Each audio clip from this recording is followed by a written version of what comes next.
सवाल है कि सड़क के ऊपर लोग जो घोड़े दौड़ा रहे हैं, कैंटर कर रहे हैं, गैलप कर रहे हैं, वो क्या ठीक है कि एक तो देखिए इसमें सबसे बड़ा चैलेंज ये है कि घोड़ों की एनाटॉमी को समझना चाहिए कि वो किस लिए बने हैं और किस हिसाब के बने हुए हैं। सड़क अपने आप में बहुत हार्ड सरफेस है, तो कहीं ना कहीं वो उनके पैरों के लिए तो बहुत अच्छा नहीं है।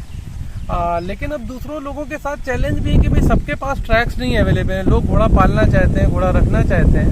तो वैसे तो बहुत क्या कहें, ये बड़ा ही मुश्किल जवाब है इसका। अहमद भाई आप कुछ कहना चाहेंगे इसके ऊपर? बिल्कुल, ये जो आजकल जो रील्स बनाने के लिए व्यूज़ के लिए तो कम से कम उसको नहीं करना चाहिए, क्योंकि ये जो सड़क का आपको पता है कितना हार्ड सर्फेस होता है। जैसे हमारी बात हो रही थी, जैसे इंसान होता है वो दौड़ता है हार्ड सर्फेस पे तो उसके घुटने ख़राब होने लगते हैं।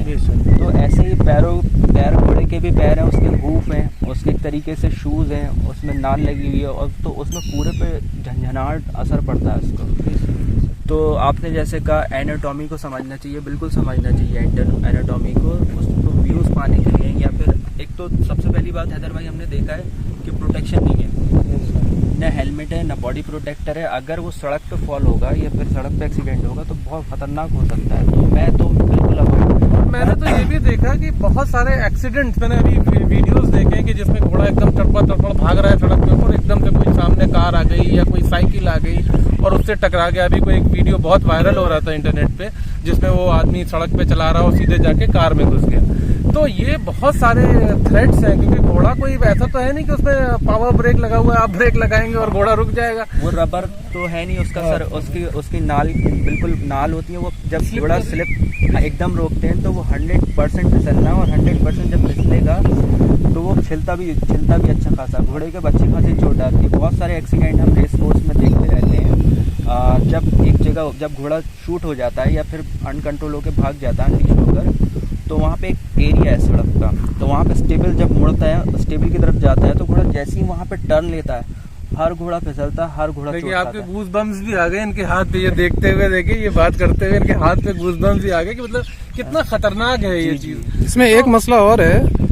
मसला ये कि जब यंग जनरेशन, न्यू जनरेशन देखती है कोई वीडियो या कोई रील देखती है तो वो बड़ी मोटिवेट होती है और उसको लगता है यही सही है। तो ये एक चीज़ इस्टेब्लिश हो जाती है कि रोड पर इस तरह से घोड़े को दौड़ाया जा सकता है, और फिर नई जनरेशन भी ये डिमांड करती है कि हमको इस तरह से रोड पर गैलअप करना है। तो एक लैक ऑफ नॉलेज है मेरे ख्याल में। जैसे हम लोग मूवीज़ में देखते हैं, वो मूवीज़ से भी इंस्पायर हो चुके हैं कुछ, और ये जो फिर ये चीज़ें देखते हैं। और जो ये असल में होता है क्या है, सड़क पर बाइक भी चल रही होती है उनकी, वो शूट करना चाहते हैं, उनकी बाइक भी चल रही होती है तो बाइक से वो शूट करना चाहते हैं।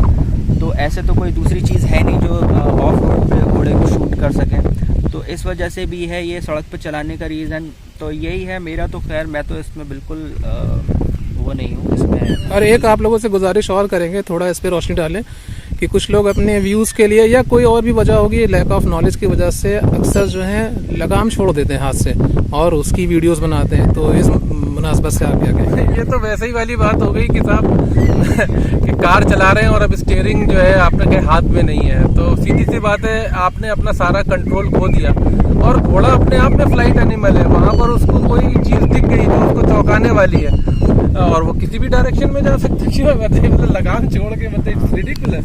लगाम छोड़ के आप अगर चला रहे हैं तो आपके पास एक पैडल होना चाहिए, एरिया कवर होना चाहिए। अगर आप चला रहे हैं, ट्रेनिंग है, आप अगर ट्रेन कर रहे हैं इस तरीके से तो ठीक है। लेकिन सड़क पर चलाना या फिर कहीं और चलाना तो फिर दोनों के लिए खतरा है उसमें, दोनों का या सामने वाला का एक्सीडेंट या आपको दोनों की चोट लग सकती है।